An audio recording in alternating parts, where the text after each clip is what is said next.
الحمد لله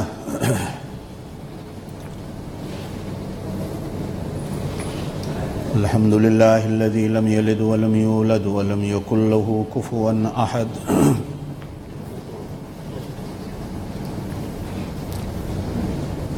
الحمد لله الذي لم يتخذ ولدا ولم يكن له شريك في الملك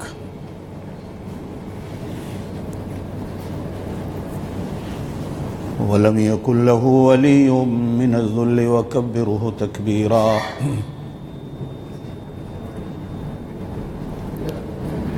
أشهد أن لا إله إلا الله وحده لا شريك له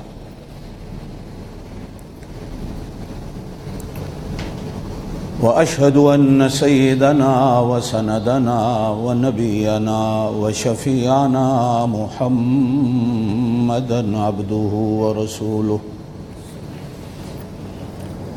صلى الله عليه وعلى آله وأصحابه وبارك وسلم تسليما كثيرا كثيرا.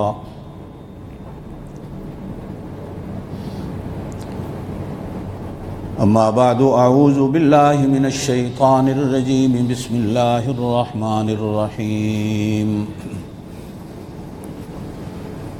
فاذكروني يذكركم واشكروا لي ولا تكفرون. وقال الله تعالى في مقام آخر وقليل من عبادي الشكور. صدق الله العلي العظيم وبلغنا رسوله النبي الكريم الأمي الأمين ونحن على ذلك لمن الشاهدين والشاكرين والحمد لله رب العالمين. اللهم صل على محمد وعلى آل محمد كما صليت على إبراهيم وعلى آل إبراهيم إنك حميد مجيد. اللهم بارك على محمد وعلى آل محمد كما باركت على إبراهيم وعلى آل إبراهيم إنك حميد مجيد.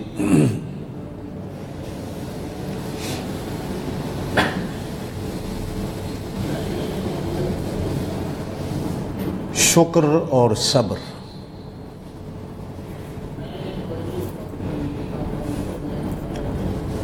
یہ دونوں جنت کے دروازے ہیں.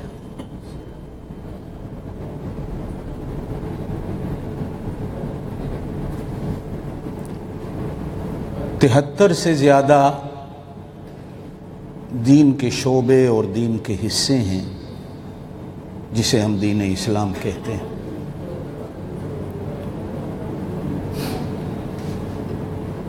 جن میں شکر بھی دین کا حصہ ہے اور صبر بھی دین کا حصہ ہے.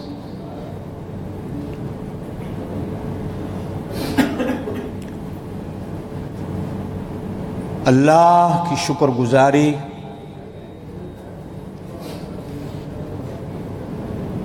مومن کی نشانی ہے. قرآن و سنت کی روشنی میں ناشکری کفر ہے. جو بندہ اللہ کا شکر ادا نہیں کرتا، ناشکری کرتا ہے، وہ کفر کرتا ہے.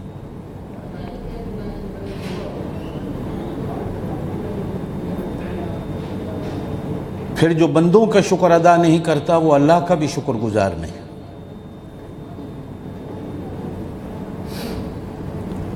کلمہ پڑھنے والے کو بندے کو بھی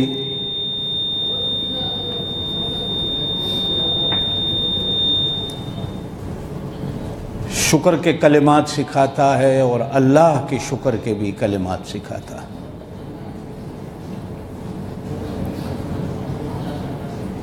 شکر اور صبر بندے کو جنت کے قریب کر دیتے.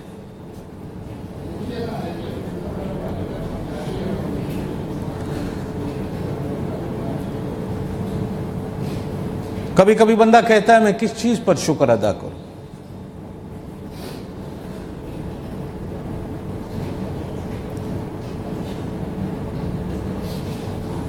سانس لیتا ہے بندہ تو اس پر بھی شکر گزار ہونا چاہیے۔ آنکھیں جو دیکھنے کا کام کرتی ہیں اللہ کا، اس پر بھی شکر ادا کرنا چاہیے۔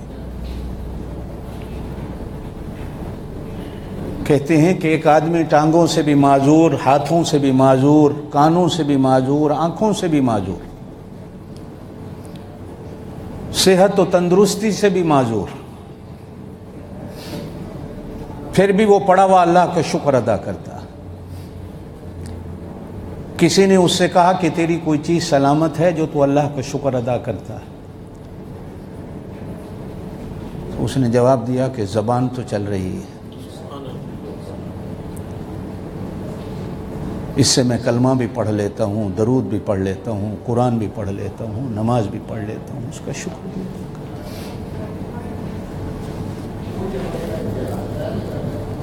کسی اور بزرگ کا واقعہ بھی علماء نے لکھا کہ اس کی بھی صورتحال یہی تھی، زبان کے سوا کوئی چیز سلامت نہیں، لیکن زبان سے پھر بھی وہ اللہ کا شکر ادا کرتا۔ تو سننے والے نے کہا کہ کس چیز پر شکر ادا کرتے ہو؟ اس نے تو ہر چیز تم سے لے رکھی ہے۔ کہا کہ اس نے زبان تو دے رکھی ہے شکر ادا کرنے والی، اور اس نے ایک بیٹا بھی دے رکھا ہے، اس پر بھی اس کا شکر گزار، جو مجھے اٹھاتا ہے، بٹھاتا ہے، پانی پلاتا ہے، کھانا کھلاتا ہے، نماز پڑھاتا ہے۔ تو پوچھنے والے سے اس نے کہا کہ 2 دن ہو گئے میرا بیٹا نہیں آیا، پتہ کرو میرا بیٹا کہاں چلا گیا۔ تو وہ بندہ ڈھونڈنے نکلا تو خبر ملی کہ 2 دن پہلے اس کے بیٹے کو جنگل کے جانور کھا گئے، اور فلاں جگہ اس کی لاش پڑی ہے۔ ہم نے آج تک بتایا نہیں جا کر اس بزرگ کو کہ اس کے دل پر کتنا بڑا غم کا پہاڑ ٹوٹ پڑے گا، لیکن یہ بندہ جا کر اسے بتا دیتا ہے کہ تیرے بیٹے کو جانور کھا گئے۔ پھر بھی وہ کہتا ہے شکر ہے اللہ تیرا، میرا بیٹا اتنا نیک تھا، میری خدمت کرتا تھا، چلو ایمان کی موت مرا، اچھی موت مرا، کفر کی موت نہیں مرا۔ تو بندہ سن کر حیران ہوتا کہ یہ کیسا آدمی ہے؟ تو وہ سامنے سے جواب دیتا ہے کہ جو حالت بھی ہو اس نے زبان تو سلامت دے رکھی ہے کہ جس سے میں اس کا ذکر کر لیتا ہوں، اس کا نام لے لیتا ہوں۔ شکر انسان کو جنتی بناتا۔ میرے دوستو، ہمیں اس نے انسان بنایا ہے، کیا کم ہے؟ اگر وہ ہمیں کھوتا گدھا گھوڑا بنا دیتا، کتا بنا دیتا، بھونکنے والا بنا دیتا، ہینگنے والا جانور بنا دیتا، قلعے پہ بندھا ہوا جانور بنا دیتا، تو کیا کرتے ہم؟ اس نے ہمیں وہ مخلوق بنایا، میں نے گزشتہ جمعہ بھی عرض کیا تھا کہ جس پر وہ قسم کھا کر کہتا ہے کہ لقد خلقنا الانسان فی احسن تقویم، ساری مخلوقات سے خوبصورت میں نے انسان کو بنایا، وہ چاہے کافر ہے چاہے مسلمان۔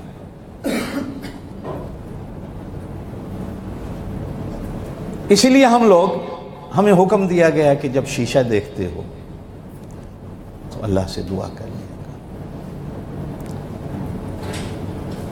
احسنت خلقی کما احسنت خلقی۔ ہر بندہ چاہے وہ کالا ہے، گورا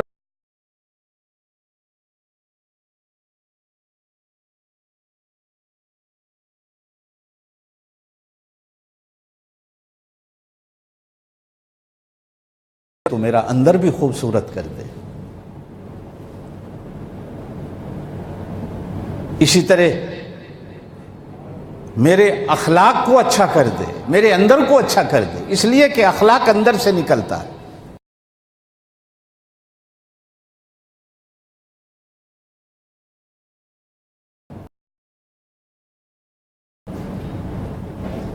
اللہ میرے اخلاق کو اچھا کر دے۔ میں چلوں تو لوگ کہیں کہ یہ محمد مصطفیٰ کا امتی جا رہا، لوگ یوں نہ کہیں کہ وہ جانور جا رہا، کہ ٹکرے مارتا ہوا دھکے دیتا ہوا لوگوں کو میں گزرتا جا رہا ہوں، نہ دائیں دیکھتا ہوں نہ بائیں دیکھتا ہوں، نہ اوپر دیکھتا ہوں نہ نیچے دیکھتا ہوں کیا ہے، نہ مرد کو دیکھتا ہوں نہ عورت کو دیکھتا ہوں۔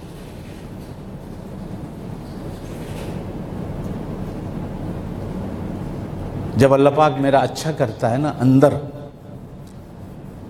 تو یہ اندر کے اندر اللہ پاک نے برکت رکھی ہے کہ ظاہر پھر اندر خود بخود بنا دیتا۔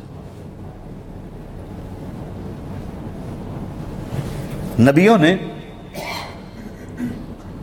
اندر کو بنانے پہ محنت کی۔ یہ آج کل دکاندار، سیلون، حمام سارا ہمارا باہر کا بنانے کا بندوبست کرتے، میک اپ کی دنیا چل رہی ہے، یہ ہمارے باہر کو بنانا چاہتے ہیں۔ کفر بھی ہمارے باہر پہ محنت کرتا، طرح طرح کے لباس بنا دیے گئے، مردوں کے بھی عورتوں کے بھی، جتنا چھوٹا کپڑا پہنو گے اتنے اچھے لوگوں۔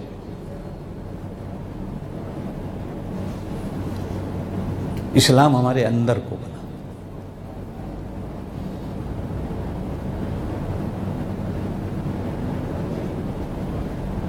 جب آدمی کا اندر بن جاتا ہے نا تو باہر خود بخود بن جاتا ہے۔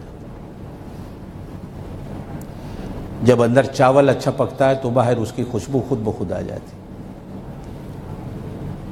جب کسی گھر میں اچھا کھانا پک رہا ہو تو گلی سے گزرے تو باہر خوشبو آ جاتی،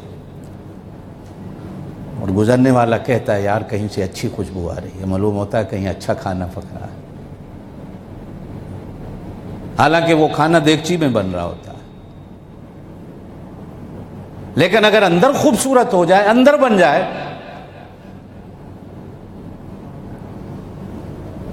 ایک انسان باہر پہ محنت کرتا ہے اور اندر اس کے کچھ بھی نہیں، تو باہر کا بننا اندر کو ٹھیک نہیں کرتا۔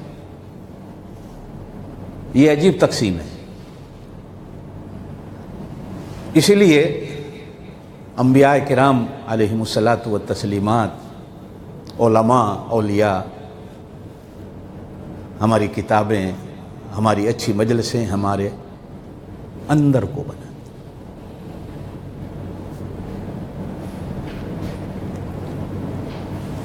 تو انسان آئینہ دیکھتا ہے، شیشہ دیکھتا ہے تو دعا کرتا ہے، اللہ جس طرح میرے باہر کو تو نے اچھا بنایا ہے اسی طرح میرے اندر کو اچھا کر دے۔ اللہ نے ہمیں انسان بنایا، آمین کہہ دیں اللہ ہمارے اندر کو اچھا کرے، ہم باہر سے بھی انسان ہوں اندر سے بھی انسان۔ اس لیے کہ انسان انس سے بنا ہے۔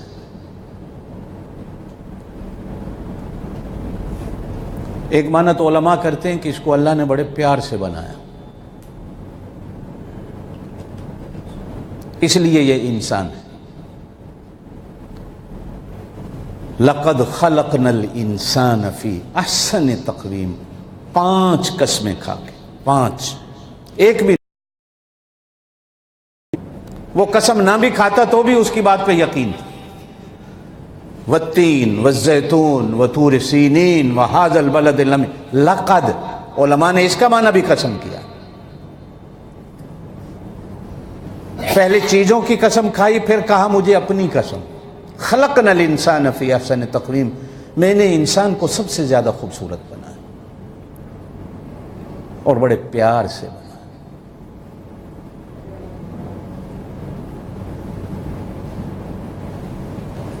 اور کبھی کبھی معنی کیا جاتا ہے کہ انسان بے شک پیار سے بنا ہے لیکن ہے بھی پیارا۔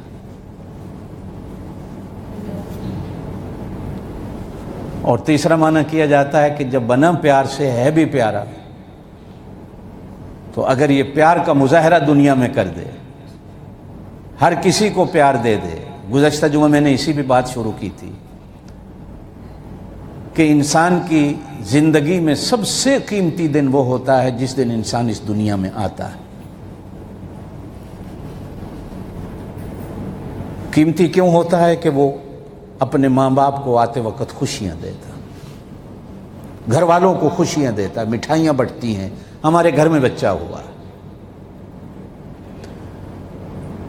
گویا کہ اس کے آنے سے ایک خوشیوں کا موسم بنتا ہے گھر کے اندر، رشتہ دار برادری اکٹھی ہوتی ہے، کھانے پکتے ہیں، کھلائے جاتے ہیں، مبارکبادیاں دی جاتی ہیں۔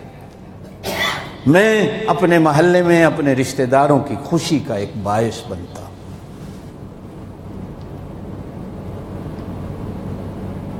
اس لیے میری دنیا میں آنے کا دن زندگی کا سب سے بڑا قیمتی دن۔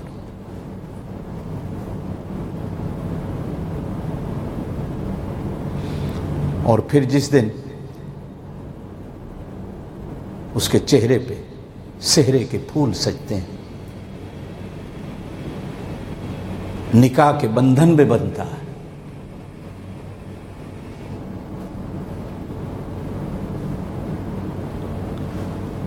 میں اگلے دن ایک جگہ پڑھ رہا تھا کہ ہم سارے شادی شدہ بیٹھے، ہمیں تو آج تک یہ بھی نہیں پتا نکاح کا مطلب کیا ہے، اس کا معنی کیا ہے۔ نہ کبھی ماں نے اپنی بیٹی کو بتایا، نہ کبھی باپ نے اپنے بیٹے کو بتایا، جوان ہوئے شادی کر دی، بات ختم۔ نکاح ہوتا کیا ہے؟ عربی کے اندر اس رشتے کو نکاح کا لفظ کیوں دیا گیا ہے؟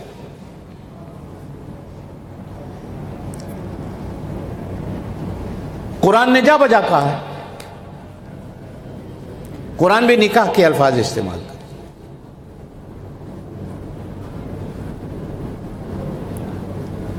علماء نے لکھا ہے کہ وہ ہلکی بارش، تیز اور زوردار بارش نہیں، اس لیے کہ تیز اور زوردار بارش تو سیلاب کا سبب بن جاتی ہے، تباہی کا سبب بن جاتی ہے۔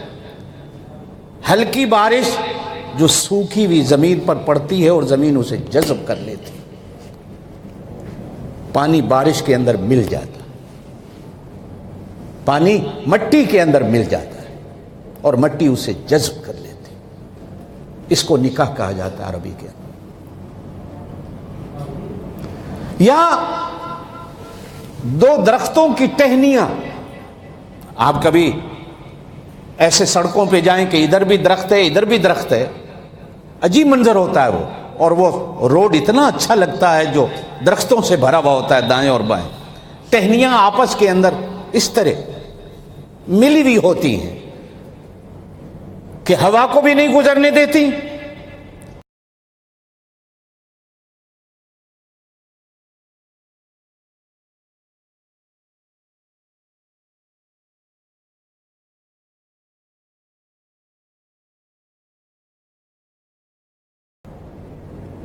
درختوں کی ان ٹہنیوں جہاں سے ہوا کا گزر نہ ہو، اس کو نکاح کے لفظ سے شمار کیا جاتا ہے عربی لغت کے اندر۔ یہ لغت میں علماء نے معنی لکھے۔ جس دن سہرا سجتا ہے گویا کہ وہ ایک بندھن میں بنتا ہے، اور وہ بندھن دونوں طرف کے خاندانوں کے لیے خوشیوں کا باعث بنتا ہے۔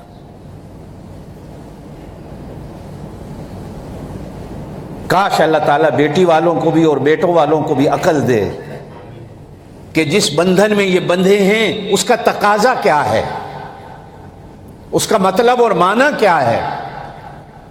تو یہ جو آج طلاق کی لعنتوں سے ہمارے گھر برباد ہو رہے ہیں، کبھی کسی مسلمان کا گھر برباد نہ ہو۔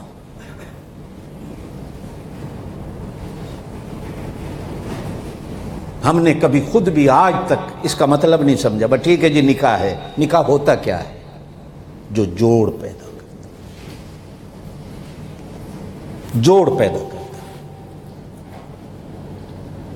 یہ ایک خوشی کا دن ہوتا ہے ماں باپ کے لیے۔ بے شک ماں باپ کہتے ہیں کہ ہم اپنے فرض کو ادا کر چکے، فرض بھی ہے ان کا، لیکن کبھی بیٹی کی رخصتی پر روتی ہوئی ماں کے دل سے اگر کوئی جا کر پوچھے تو بے شک ظاہراً وہ روتی ہوئی نظر آتی ہے، لیکن دل کی شریانوں میں اسے خوشی ہوتی ہے کہ میں آج اپنے فرض کو پورا کر چکی ہوں، اور وہ بیٹی کو دعائیں دے رہی ہوتی ہے کہ اللہ کرے تیرا گھر آباد رہے۔ میرے دوستو،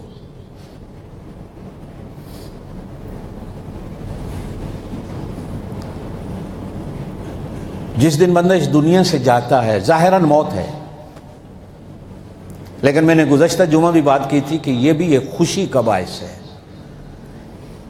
کہ کتنے وہ رشتہ دار ہوتے ہیں جو شادی کے دن ناراضگی کے باعث نہیں آتے، لیکن موت پر وہ بھی اپنے گھروں سے چلتے ہیں کہ چلو جنازے کے لیے تو چلے جائیں، خوشی میں نہیں جا سکے، بے شک لڑائیاں تھیں، جھگڑے تھے، آج کے دن ہم ناراضگی کو ختم کر دیتے، اس کے مرنے پر وہ بھی آ بیٹھتے ہیں جو زندگی بھر آپس میں نہیں بولتے۔ تو گویا کہ یہ جانے والا جاتے وقت بھی پیار اور محبت کو ایسا بانٹ کے جاتا ہے کہ ناراض رشتہ دار بھی گھر میں آ جاتے ہیں، دعا نہ کرنے والے بھی آ کے بخشش کی دعا مانگتے ہیں۔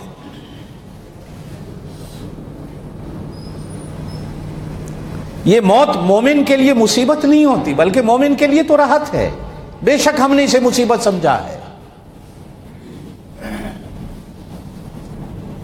جس طرح حیات، الذی خلق الموت والحیات لیبلوکم ایکم احسن عملا، یہ ایک ترازو ہے، موت اور حیات۔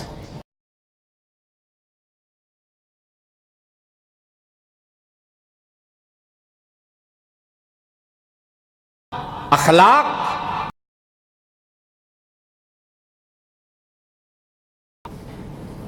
تم میں سے کون اچھے ہم تولنا چاہتے ہیں، تم میں سے کون اچھے عمل کرتا۔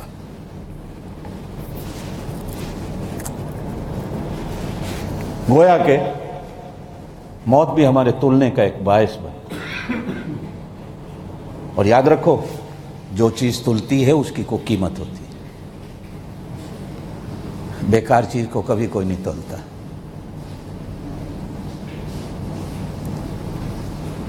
مجھے ایک دفعہ ایک دوست نے ایک تسبیح دی،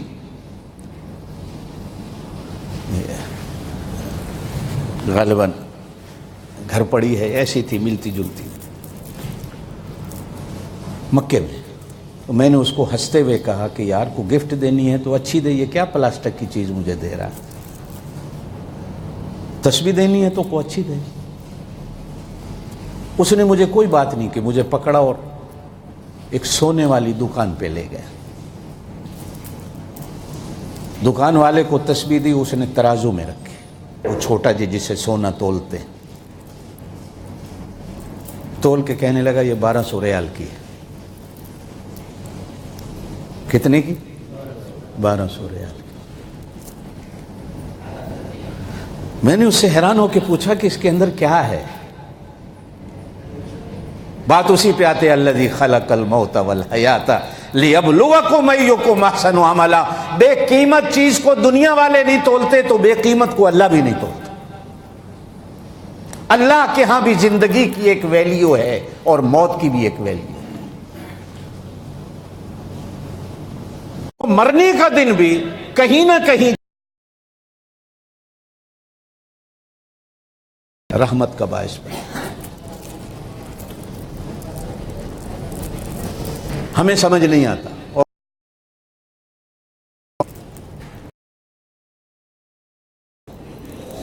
لیکن جب اللہ قرآن میں کہہ دیتے ہیں کہ یہ ایک نعمت ہے، تحفہ ہے مومن کے لیے،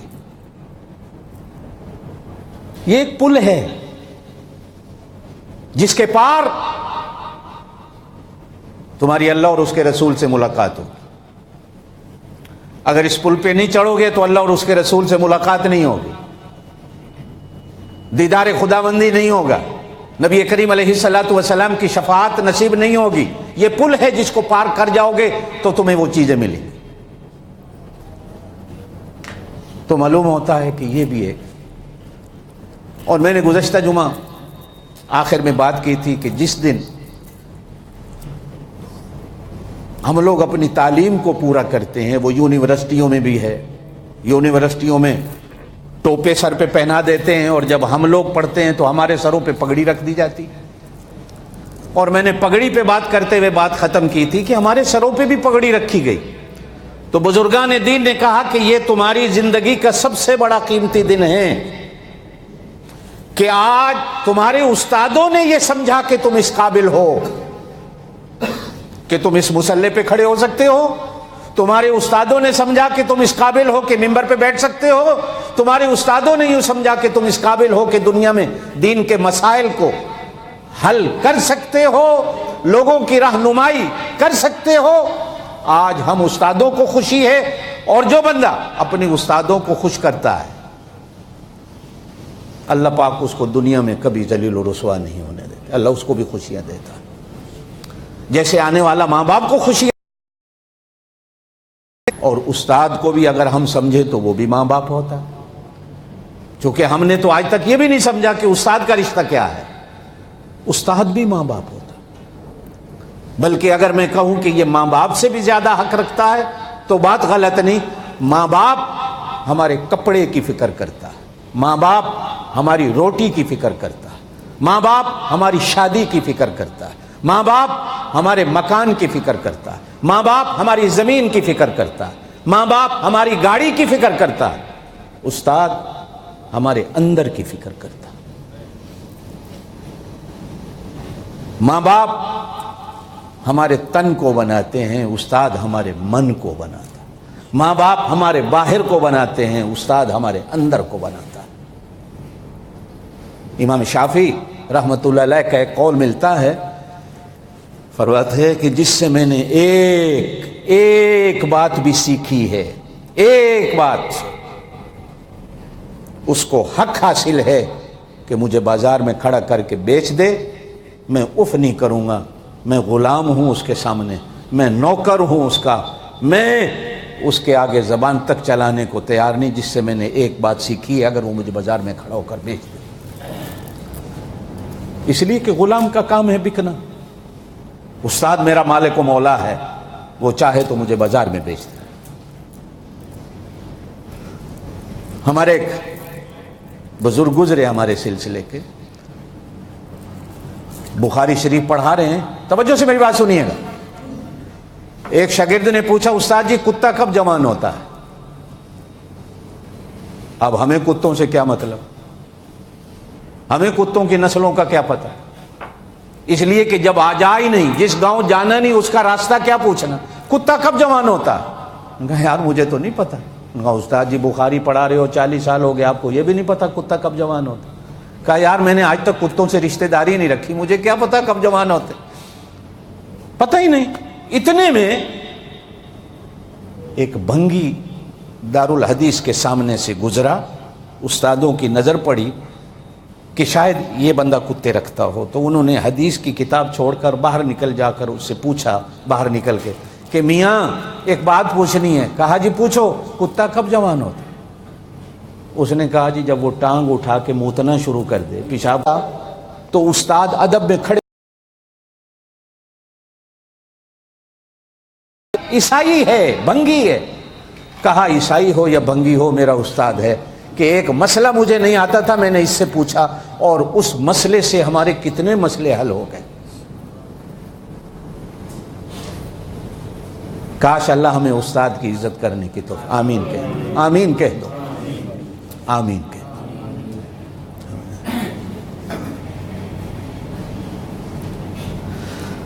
تو جس دن استاد اپنے شاگرد کو اجازت دیتا ہے، پیر مریدوں کے سر پر دستار خلافت رکھتا ہے کہ یہ میرا خلیفہ ہے، وہ دن بھی انسان کی زندگی کے قیمتی دنوں میں سے ایک ہوتا ہے۔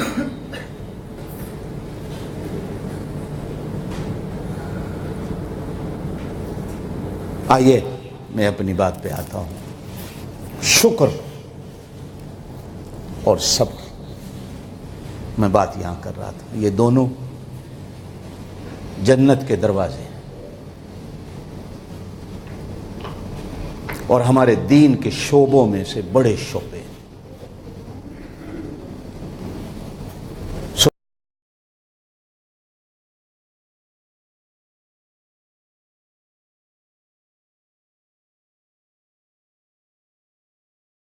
بات کہی.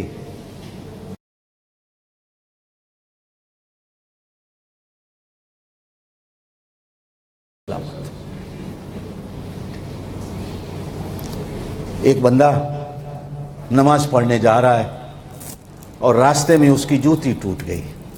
کہتا اللہ میں تو تیرے گھر جا رہا تھا, جوتی تو ٹوٹ گئی, اب نماز پڑھ کے اپنے گھر کیسے جاؤں گا, یا میں اپنے آفس کیسے جاؤں گا. نماز پڑھ کے نکلا تو راستے میں ایک بندہ ایسا بھی نظر آیا جس کے پاؤں نہیں ہیں. وہیں کھڑا ہو گیا, کہنے لگا اللہ میں توبہ کرتا ہوں, شکر ہے تیرا کہ تو نے مجھے پاؤں تو دیے اور دونوں پاؤں سلامت. یہ بھی تو تیرا بندہ ہے جس کے پاؤں نہیں. بلکہ امام شافعی رحمۃ اللہ کے بارے میں لکھا گیا جوتی ٹوٹ گئی تو موچی کے پاس گٹھانے چلے گئے جو بازار میں بیٹھا تھا, اور زبان سے نکلا کہ اللہ میں امام ہوں, دنیا مجھے تیرا ولی مانتی ہے, تیرا دوست مانتی ہے, عالم مانتی. اتنا بڑا ہونے کے باوجود تو نے مجھے اتنا نہیں دیا کہ میرے پاؤں میں جوتی ہو. اتنے میں ایک بندہ دیکھا کہ وہ گھسٹ گھسٹ کر اللہ کے گھر کی طرف آ رہا ہے. توبہ طیب ہوئے وہیں کھڑے کھڑے, اللہ میں معافی مانگتا ہوں, یہ بھی تو تیرا بندہ ہے جس کے پاؤں بھی نہیں. تو حضور پاک صلی اللہ علیہ وسلم نے ارشاد فرمایا جیسے ہی انسان اللہ کی کسی نعمت پر فوراً شکر ادا کرتا ہے, اللہ قرآن میں کہتے ہیں لَإِن شَكَرْتُمْ لَأَزِيدَنَّكُمْ, ہم نعمتوں کو اور زیادہ کر دیتے, ہم اور زیادہ کر دیتے. لَإِن كَفَرْتُمْ, اگر ناشکری کرو گے تو پھر میرا عذاب میں ساری نعمتوں کو چھین کر پھر در در کا محتاج اور بھکاری بنا. جتنا شکر ادا کرو گے اتنا بڑھے.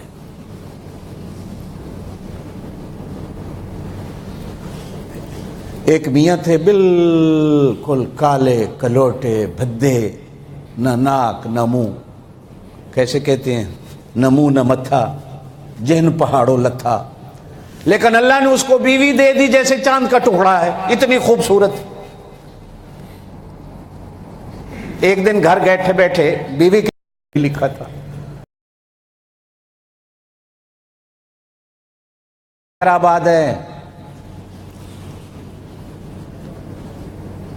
اور تو شکر ادا کرتا ہے اللہ کا کہ اللہ نے میرے جیسی خوبصورت بیوی تجھے دے دی. اور پیغمبر کا فرمان ہے صبر اور شکر دونوں جنت کے دروازے ہیں. جو شکر کرتا ہے صبر کرتا ہے, میں صبر کرتی ہوں تو شکر کرتا ہے, اس لیے میں قسم کھا کے کہہ رہی ہوں ہم دونوں جنتی ہیں. یہ جو تم آئے ہو سارے, اس نے اپنے گھر میں بیٹھنے کی توفیق دے دی. کہو اللہ تیرا شکر ہے, شکر ہے. کتنے ہمارے جیسے ایسے بھی ہیں جن کو اللہ اپنے گھر میں آنے کی توفیق جمعے کے دن بھی نہیں دیتا. آپ نے جمعے کی نماز میں شکر ادا کیا, اللہ آپ کو عصر کی توفیق دے گا. عصر میں شکر ادا کرو, اللہ مغرب کی توفیق دے گا. مغرب میں اس کا شکر ادا کرو, اللہ عشاء کی. شکر میں پھر اللہ بڑھاتا ہے, وہ پھلتا ہے, پھولتا ہے. بزرگان دین نے لکھا ہے شکر کا ایک طریقہ تو یہ کہ انسان زبان سے کہے الحمدللہ, اللہ تیرا شکر.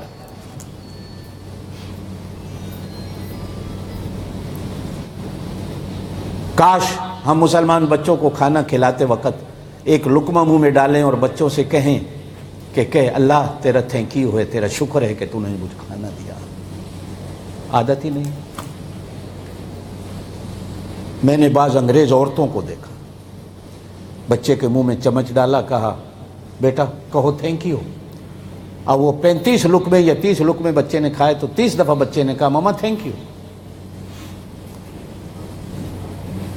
عادت پڑ جاتی ہے, عادت بن جاتی ہے. آپ نے جب بھی اسے کوئی چیز دی بچہ کہے گا تھینک یو. ہم اتنے بڑے بڑے سارے بیٹھے ہیں, بچے بھی نہیں. ہم نے تو کبھی اللہ کو بھی نہیں کہا تھینک یو, اللہ تو نے ہمیں کیا کیا دے دیا.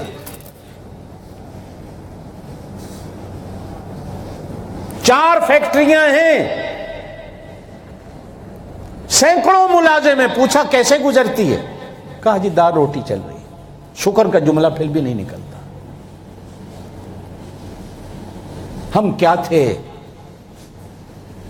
آج ہمیں اللہ نے عزت اور پیسے میں کہاں کہاں پہنچا دیا، لیکن شکر کا کلمہ نہیں. پرانے وقتوں میں بادشاہوں کے گھروں میں بھی بجلی کے پنکھے نہیں ہوتے تھے جب بجلیاں نہیں تھیں. بادشاہوں کے گھروں میں بھی کاریں نہیں ہوتی تھیں، اونٹوں پہ گھوڑوں پہ سفر کرتے تھے، ہاتھیوں پہ سفر کرتے تھے. فریج نہیں ہوتے تھے کہ ٹھنڈے پانی پی لیں، مٹکے پڑے ہوئے ہوتے تھے، ان سے پانی نکال کے پیا جاتا تھا. آج غریب کے گھر کے اندر بھی یہ بجلی جلتی ہے. اس وقت بادشاہوں کے گھروں میں بھی یہ چیزیں نہیں تھیں. چراغ جلتے تھے، دیے جلتے تھے.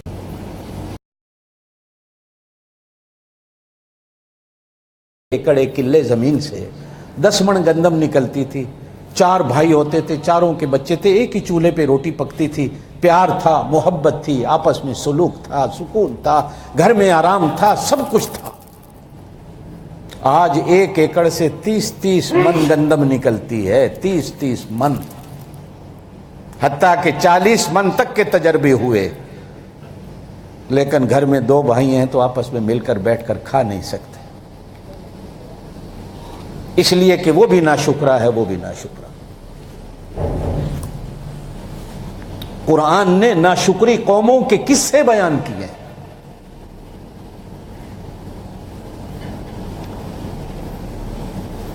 ناشکری قوموں کی کہانیاں قرآن نے بیان کی. ناشکری اتنا بڑا گناہ بنا کہ تباہ ہو گئی وہ قومیں.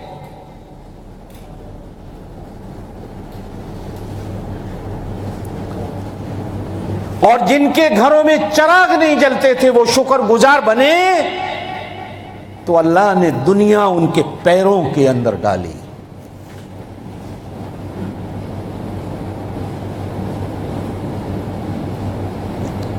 شکر، شکر، یہ 2 لفظ ملتے جلتے ہیں. اور ہماری سرائکی زبان میں انہیں کے ساتھ شیر ملتی ہے. ہمارے ہاں شیر دودھ کو کہتے ہیں، سرائکی میں، سندھی زبان میں. شیر کے اندر شکر ہو جائے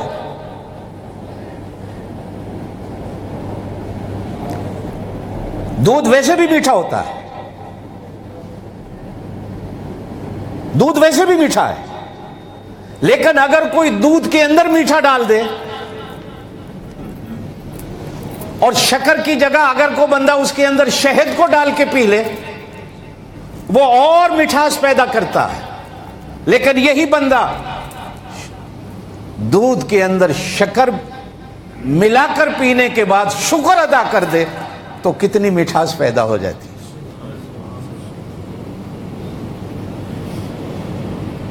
وَأَوْحَى رَبُّكَ إِلَى وَإِنَّ لَكُمْ فِي الْأَنْعَامِ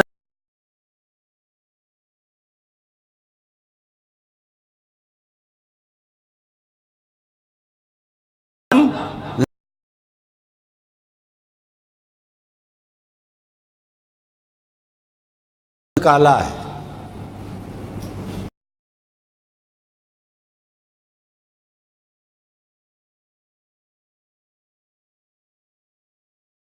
خون اس کا لال رنگ کا ہے، گوبر سبز رنگ کی کرتی ہے، لیکن اسی کے اندر سے اللہ پاک سفید رنگ کا ہمارے لیے دودھ نکالتا ہے.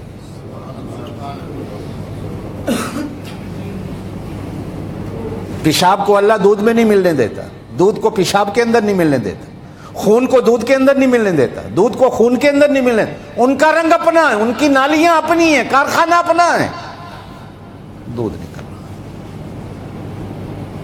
اور ایک حدیث کے اندر تو فرمایا گیا کہ یہ دودھ بھی اللہ کے نوروں میں سے ایک نور ہوتا.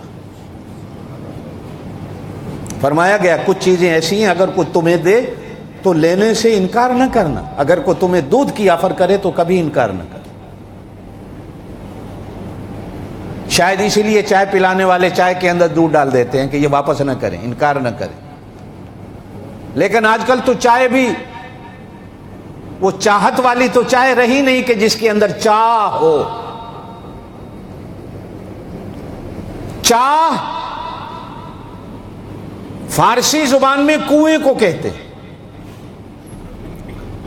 ہماری زبان میں چاہ وہ ہوتی ہے جس کے اندر چاہت ہو۔ پرانے وقتوں میں ہماری اماں، آپ کی بھی ہمارے بھی گھروں میں چائے بنتی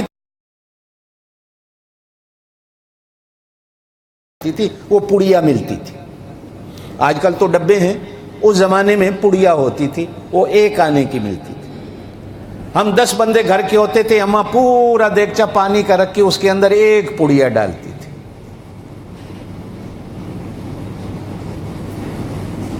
وہ چاہ ہوتی تھی جو اپنی اماں کے ہاتھوں کی ہوتی تھی۔ اس کے اندر پھر گڑ ڈالا جاتا تھا یا شکر ڈالی جاتی تھی، پھر جو اس کے اندر پیار اور محبت کی مٹھاس پیدا ہوتی تھی۔ پرانے لوگ گواہ ہیں، میں جوانوں کی بات نہیں کر رہا ہوں، پرانے لوگ جنہوں نے وہ چائے پی ہے۔ شیر، شکر اور شکر، شکر سے بالکل لوگ آج کہتے ہیں کہ شوگر پیدا ہونے کا ڈر ہے، لیکن قرآن کہتا ہے کہ شکر سے کسی قسم کی شوگر نہیں ہوگی، بلکہ شکر کرنے سے اللہ کی رحمت اور زیادہ بڑھے، اور زیادہ بڑھے۔ تو کہا گیا کہ کچھ چیزیں ایسی ہیں کہ اگر کوئی تمہیں دے تو لینا ضرور ہے، انکار نہیں کرنا۔ ان میں سے ایک دودھ بھی ہے، یہ اللہ کے اور اگر اس کے اندر شکر ملا دی جائے، مٹھاس ملا دی جائے، اور میرے دوستو اگر اس کے اندر پھر شکر کی مٹھاس،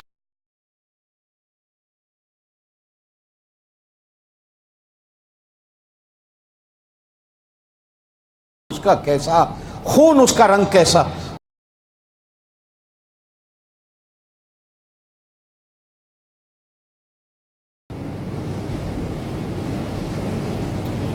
وَإِنَّ لَكُمْ فِي الْأَنْعَامِ لَعِبْرَةً، سبق ہے، سبق۔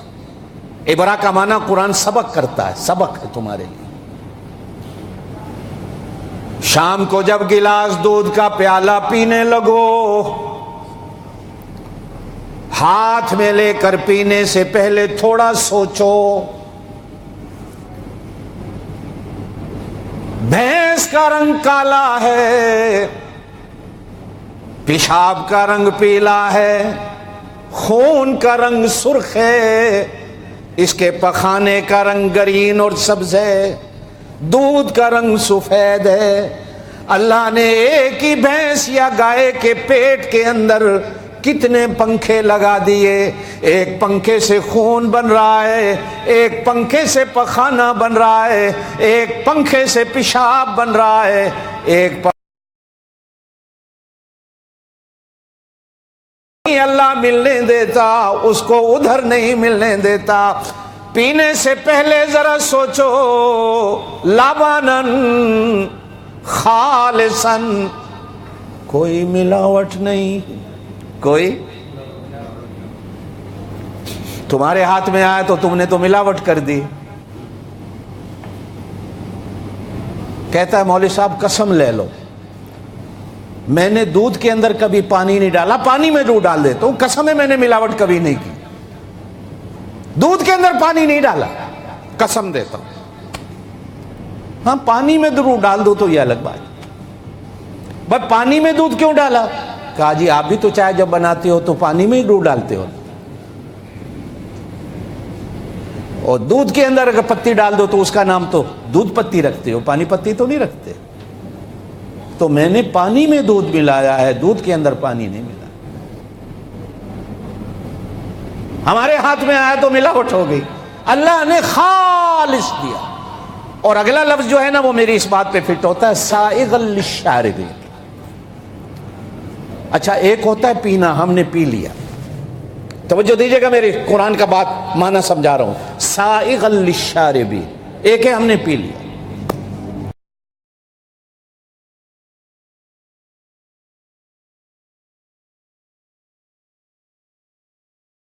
یہاں تک تمہاری رگ رگ ٹھنڈی ہو جائے، تمہاری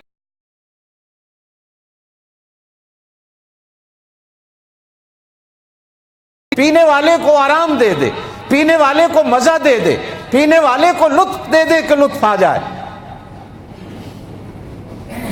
خود بھی میٹھا ہے لیکن جب اس کے اندر میٹھا ملا دیا جائے.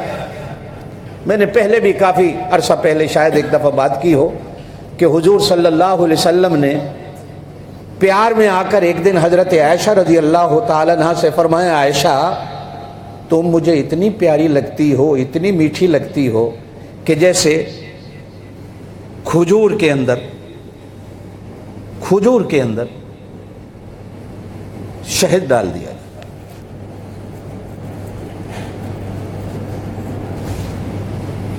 اتنی میٹھی لگتی، کھجور بھی میٹھی اور پھر شہد بھی میٹھا. دودھ میٹھا، اس کے اندر میٹھا ڈال دو تو کتنا میٹھا. کھجور میٹھی تو کھجور کے اندر یہ.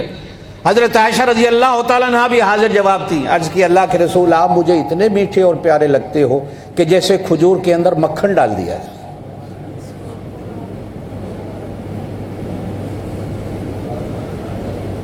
مکھن کا ایک الگ مزہ ہے، خالص ہو. یہ سارا ایک خاندان ہے، لسی ہو، دودھ ہو، مکھن ہو، گھی ہو، ایک خاندان ہے.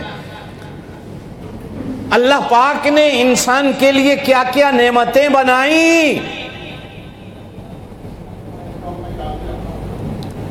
کاش کہ ہم اسی پہ اگر سوچیں تو بے ساختہ زبان سے نکلتا، اللہ ساری زندگی سجدے میں سر رکھ کر پڑا رہوں، تیرا شکر ادا کرتا رہوں تو میں تیرا شکر ادا نہیں کر سکتا.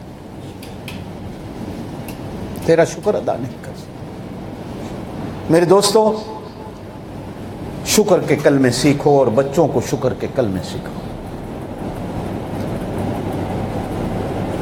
اللہ نے ہمیں انسان بنایا،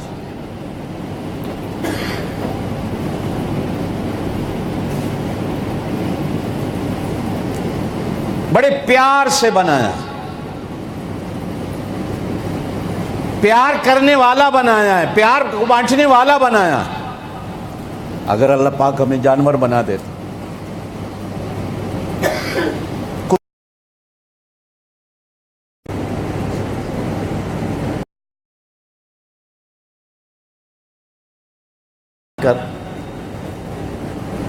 رام رام کرنے والوں کے گھر میں پیدا کر دیتا، بابا گرو کے نام کی تسبیح کرنے والے کے گھر میں پیدا کر دیتا، بتوں کے آگے سر رکھ کے کھڑے ہونے والوں کے گھروں میں پیدا کر دیتا.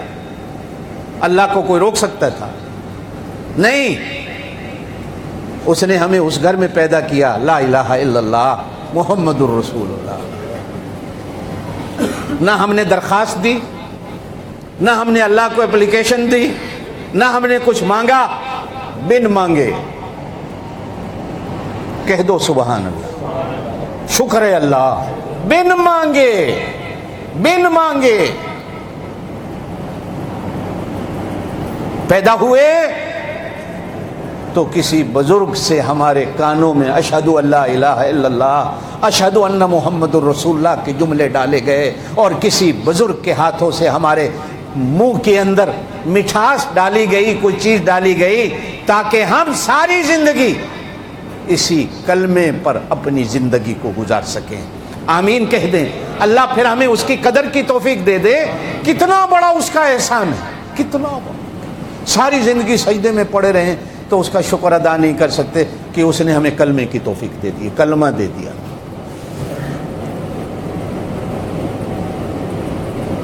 دیا کیا ہمارے سینوں پہ لکھ دیا ہے، دیا کیا ہمارے دماغوں میں بھر دیا ہے، دیا کیا ہمیں بولنا سکھا دیا ہے، پڑھنا سکھا دیا ہے. اور یہ وہ جملہ جو اللہ پاک کو سب سے زیادہ محبوب. حضرت موسیٰ علیہ السلام نے ایک دن اللہ سے عرض کی، اللہ مجھے سب سے اچھا کوئی ایسا وظیفہ بتاؤ جو تجھے سب سے زیادہ منظور و مقبول ہو. اللہ نے کہا کلمہ پڑھو. حضرت موسیٰ علیہ السلام نے کہا اللہ یہ تو ہر کوئی پڑھتا ہے، کوئی اور اچھی چیز. اللہ پاک نے فرمایا موسیٰ میرے خزانے میں کلمے سے اچھی کوئی اور چیز نہیں ہے، بس اسے ہی پڑھو.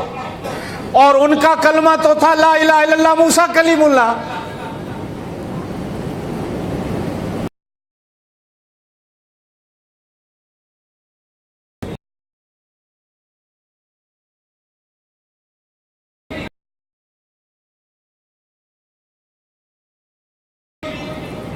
لا الہ الا اللہ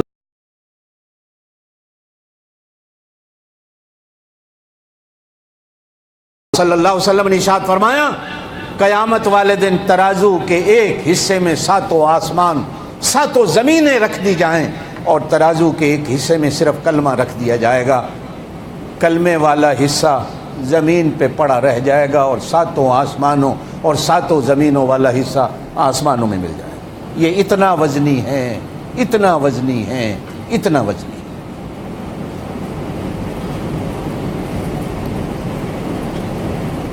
حضرت فضیل بن عیاض اولیاء اللہ کی صفوں میں ایک ولی گزرے،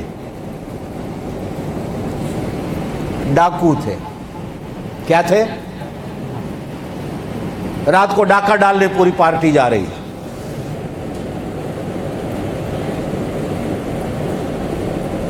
بعض لوگوں نے تو یہ لکھا کہ ڈاکہ مارا، جب مال کو تقسیم کرنے کا وقت آیا حصے ڈال دیے گئے، یہ تیرا، یہ تیرا، یہ تیرا، یہ تیرا، یہ تیرا۔ اور ڈاکوؤں کے اندر نا انصافیاں گھٹ ہوتی، یہ عجیب بات ہے۔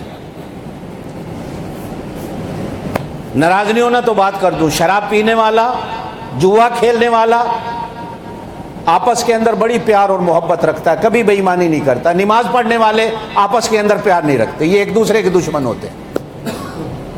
یہ پتہ نہیں کیا بات ہے۔ شرابیوں کو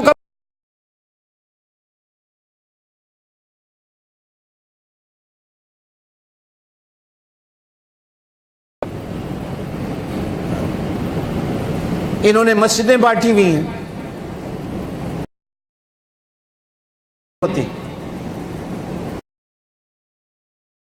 اس کے پیچھے نماز ہوتی ہے، اس کے پیچھے نہیں ہوتی۔ انہوں نے اپنے کلمے بانٹے ہوئے، درود بانٹ لیے، اذانیں بانٹ لی۔ جہاں چار نمازی اکٹھے وہاں فساد۔ مجھے آج تک سمجھ نہیں آئی، آپ کو سمجھ آ جائے تو شاید پتہ، یہ کیوں لڑتے ہیں؟ جتنا زیادہ دین کے قریب ہوتا ہے اتنا زیادہ فسادی ہو جاتا ہے، اتنا زیادہ۔ میں تو یہ وجہ جہالت سمجھاؤں کہ اس نے دین کو سمجھا نہیں، اس لیے پتہ نہیں آپ کے علم میں کوئی ہو تو بات مجھے جمعے کے بعد سمجھا دیجیے گا، لیکن یہ ایک دوسرے کا خیال رکھتے ہیں۔ گاؤں میں جاؤ، شام کو کبھی حقہ پینے والے بیٹھتے ہیں نا، تو اکیلا بندہ حقہ نہیں پیتا۔ یہ حقے کی شان میں سے ایک شان ہے کہ اکیلا بندہ حقہ نہیں پیتا۔ جب تک 10 بندے گھیرا ڈال کر نہیں بیٹھیں گے حقے کی مجلس نہیں لگتی۔ اور مزے کی باتیں آپ کو سنا دیتا ہوں، ہمارے شہر میں ایک دربار ہے، اس کا نام ہے بابا ایدو شاہ۔ کیا؟ ایدو شاہ۔ وہ کہیں حقہ بہت پیتے تھے، تو ان کی قبر کے اندر بھی سوراخ رکھا گیا ہے سر والی سائڈ پہ۔ جمعرات کو مرید قبر کے اوپر حقہ رکھتے ہیں اور سارے خلیفے بیٹھتے ہیں، باری باری پیتے پیتے پیتے ایک باری بابے کی آتی ہے، وہ حقے کی نڑی قبر کے اندر ڈالتے ہیں۔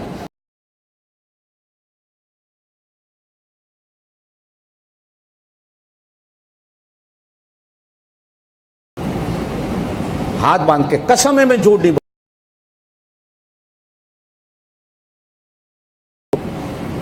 جہالت۔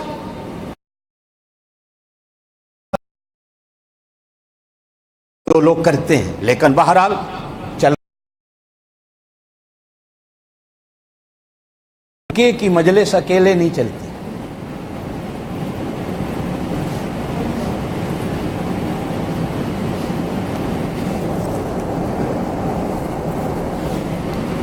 میری لطیفے کی بات آئی ہے، درمیان میں کر دوں۔ میری شادی تھی 1978-79 کی بات، 78 تھا۔ تو میں نے اپنی شادی پہ کچھ دوست ایسے راجپوت تھے بلا لیے جو حقہ پینے والے تھے۔ بعض برادریوں میں حقہ بہت چلتا ہے۔ ایک وزیر تھے، اللہ بخشے مر گئے،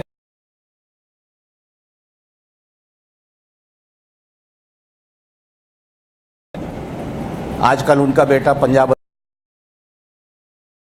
تو میں نے بلا لیا، وہ آ گئے. اب تھوڑی دیر بیٹھنے کے بعد کہنے لگے اے قاری.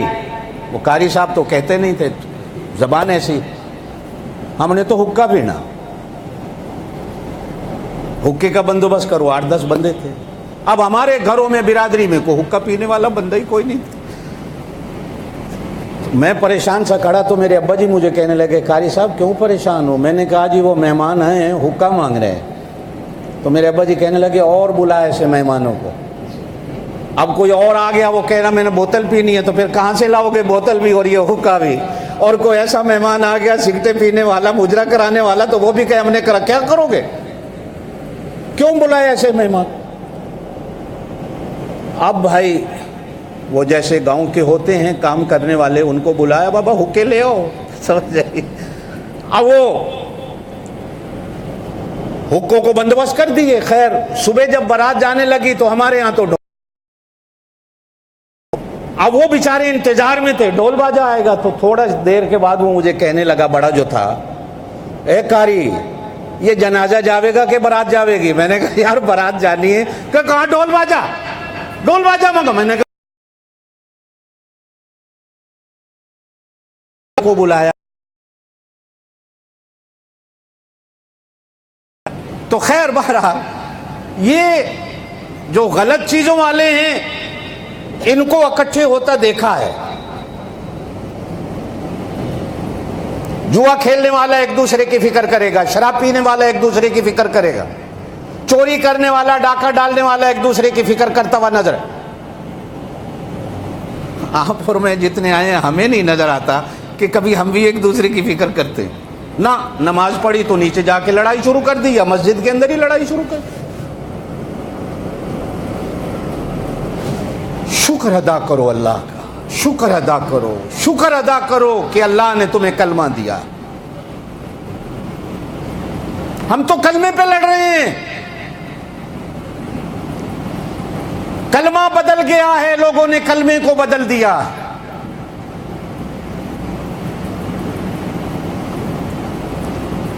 لَإِن شَكَرْتُمْ لَأَزِيدَنَّكُمْ وَلَإِن كَفَرْتُمْ إِنَّ عَذَابِي لَشَدِيدٌ. اس کا شکر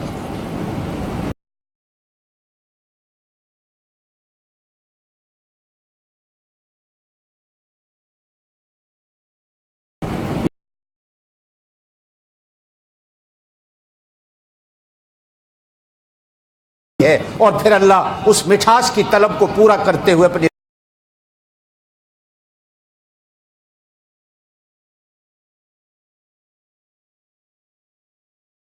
ملک میں رہ کر اللہ نے ہمیں جمعہ پڑھنے کی توفیق دی ہے. اس ملک میں رہ کر اللہ نے تمہیں علماء دیے ہیں بتانے والے. اس کفرستان میں اللہ نے تمہیں مدرسے دیے ہیں قرآن پڑھانے والے. اس ملک میں تمہیں اللہ نے حافظ و قاری اور استاد دیے ہیں قرآن پڑھانے والے. اس ملک میں تمہارے دین کی فکر کرنے والے اللہ نے پیدا کر دیے ہیں. یہ اللہ کی بڑی نعمتوں میں سے نعمتیں ہیں. اس پر جتنا بھی اللہ کا شکر ادا کرو کم. اللہ پاک آپ کو مجھے عمل کی توفیق نصیب فرمائے. سبحان ربک رب العزت عما یصفون وسلام علی المرسلین والحمد للہ رب العالمین. درخواست کر دوں میں آپ حضرات سے، میں نے گزشتہ سے پیوستہ جمعہ آپ کو یاد ہو میں نے ایک اپیل کی تھی برما کے مسلمانوں کے لیے. اس وقت کمزور تھا، میں اپنے سفر پہ چل نکلا. انشاءاللہ کل یا پرسوں میرا بنگلہ دیش اور برما کا سفر ہے. ہم 2 ساتھی جا رہے ہیں. آپ میں سے کوئی ساتھی اگر ان غریبوں کی مدد کرنا چاہے مسلمانوں کی، آج کا دن ہے، کر سکتے ہیں تو جی بسم اللہ، نہیں تو وہ آپ کی مرضی ہے، ہمارا زور نہیں ہے. میرا انشاءاللہ زندگی رہی تو 10-12 دن شاید میرا اگلا جمعہ بنگلہ دیش میں ہے، یہاں نہیں ہوگا. چٹاگونگ میں ساتھیوں نے جمعہ بھی میرا طے کر دیا ہے. تو کل انشاءاللہ یا پرسوں شام کو ہمارا سفر ہو. کچھ دوستوں نے تعاون کیا ہوا ہے تو ہم نے کہا کہ اپنے ہاتھوں سے جا کر ان غریبوں تک ان کا حق پہنچائیں. آپ میں سے کوئی ساتھی کرنا چاہتا ہے، جو حلال کا آپ کا ہے، زکوٰۃ کا فنڈ ہے، صدقات کا فنڈ ہے، تو آپ حضرات جمعے کے بعد دے سکتے ہیں.